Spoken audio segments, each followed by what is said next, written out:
de la puissance de l'ennemi et rien ne pourra vous nuire. Amen. Merci, prenez place. Voici, je vous ai donné le pouvoir de marcher sur les serpents, sur les scorpions et sur toute la puissance de l'ennemi. Et rien ne pourra vous nuire. Amen, amen. Amen. Tous nous aimons chasser au nom de Jésus. Tous nous aimons utiliser le nom de Jésus dans chaque circonstance. Ça, c'est très bien. Mais retenez la fin de cette parole. Il dit, rien ne pourra vous nuire. Pourquoi je dois être préparé?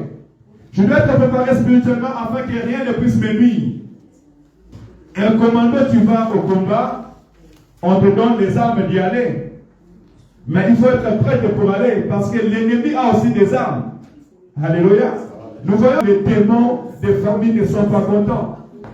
Et maintenant, sache qu'après chaque œuvre, tu as besoin que rien ne puisse te nuire. Et nous, comment on est sa vie, vous comprenez ces choses? Si Jésus-Christ te dit que rien ne pourra vous nuire, ça veut dire qu'il y a des représailles. Et ça, la attaque nous ferait courir dans le ciment. Amen, amen. Vous témoignez Dieu, vous voyez le combat. Vous témoignez Dieu, vous voyez le combat. C'est très important. Comprenez cela. Mais maintenant, moi, je veux savoir, est-ce que je suis prêt? Est-ce que tu es prêt? Chapitre 19, de 13 à 20, nous allons lire cette belle histoire. Et ça peut nous augmenter la connaissance pour éclaircir. Parce que tout à l'heure, je viens de dire que rien de l'ennemi ne pourra te nuire. On va voir maintenant un peu plus clair comment est-ce que l'ennemi nuit aux vies de personnes. Quelques exorcistes juifs ambulants essayèrent d'invoquer sur ceux qui avaient l'esprit malin le nom du Seigneur Jésus, en disant, je vous conjure par Jésus que Paul prêche. Ceux qui faisaient cela étaient 7 fils de Sheba, juifs, l'un des principaux sacrificateurs. L'esprit malin leur a répondu, je connais Jésus et je sais qui est Paul, mais vous, qui êtes-vous? Et l'homme dans lequel était l'esprit malin se lança sur eux, s'est rendu maître de 2 d'entre eux, et le maltraita de telle sorte qu'il s'enfuit de cette maison nu et blessé. Cela fut connu de toutes les... Ici, nous voyons l'histoire de 7 enfants de souverains sacrificateurs. Suivez bien. 7 enfants de souverains sacrificateurs. Or, nous savons les souverains sacrificateurs, c'est comme aujourd'hui on peut dire des pasteurs. Ce sont des gens qui s'occupent de synagogues, ou bien aujourd'hui de l'église. Parce que quand on parle de synagogue, c'est par rapport à la religion juive. Et nous, chrétiens, nous parlons église. Donc, synagogue, église, c'est un lieu de culte comme nous. Et ces 7 enfants-là, ils exerçaient l'exorcisme. L'exorcisme, c'est faire la délivrance, libérer des personnes. Or, ces enfants, lorsqu'ils ont appris que le nom de Jésus guérit, le nom de Jésus libère, ils ont voulu aller libérer, délivrer au nom de Jésus.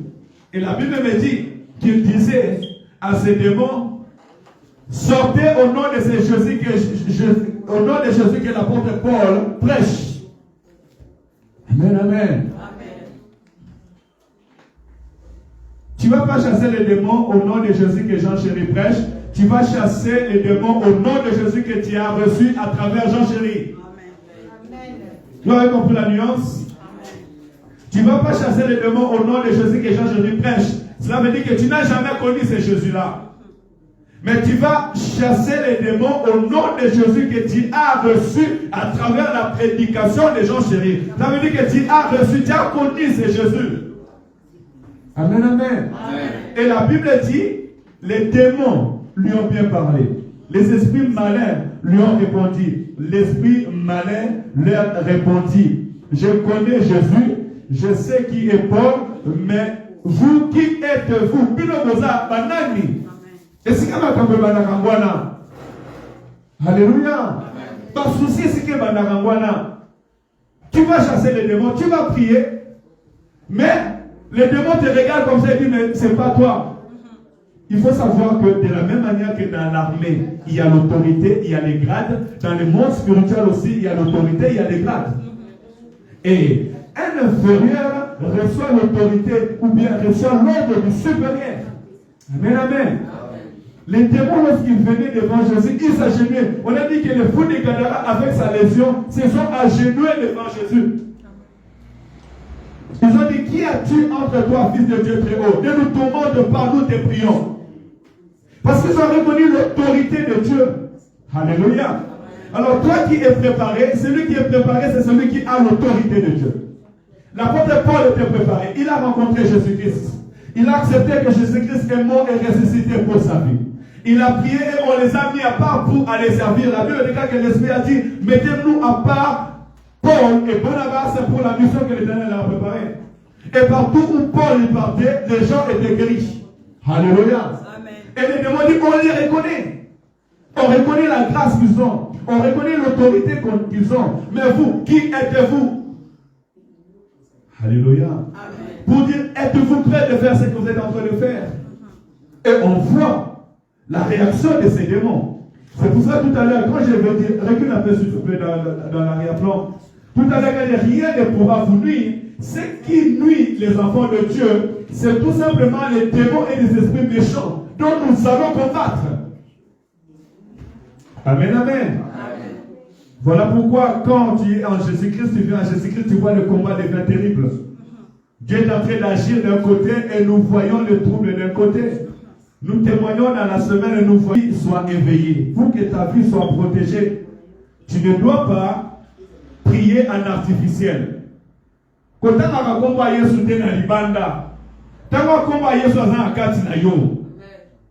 ne prêche pas, ne cite pas le nom de Jésus de l'extérieur. Parce qu'on t'a dit que Jésus guérit. Au nom de Jésus soit guéri, non. Prêche le Jésus que tu as reçu dans ton cœur comme ton sauveur et Seigneur. Alléluia. Prêche le Jésus que tu as expérimenté. Ce qui fait notre force, c'est parce que nous croyons, nous avons foi.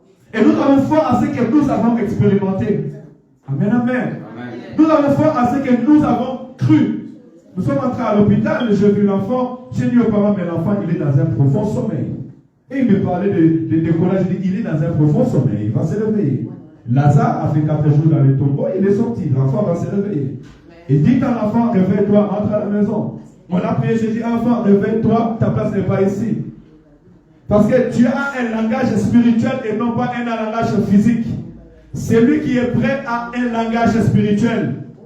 Jean, Pierre, quand ils étaient prêts, la Bible déclare, lorsqu'ils sont sortis du temple, ils ont regardé les paralytiques, ils ont dit, nous n'avons ni or ni argent à te donner. Mais ce que nous avons, nous te le donnons. Au nom de Jésus, lève-toi et marche. Parce que Jésus-Christ a dit qu'à mon nom, vous prierez pour les malades, les malades seront guéris. À mon nom, vous chasserez les démons. Ils avaient reçu, ils étaient préparés au bout de 3 ans. Ils avaient reçu et à ce moment, ils pouvaient aller exercer. Alléluia. Amen. Ne soyons pas pressés à nous mettre devant, mais soyons plutôt pressés à recevoir. Amen, amen. Amen. Je reçu quelques notions.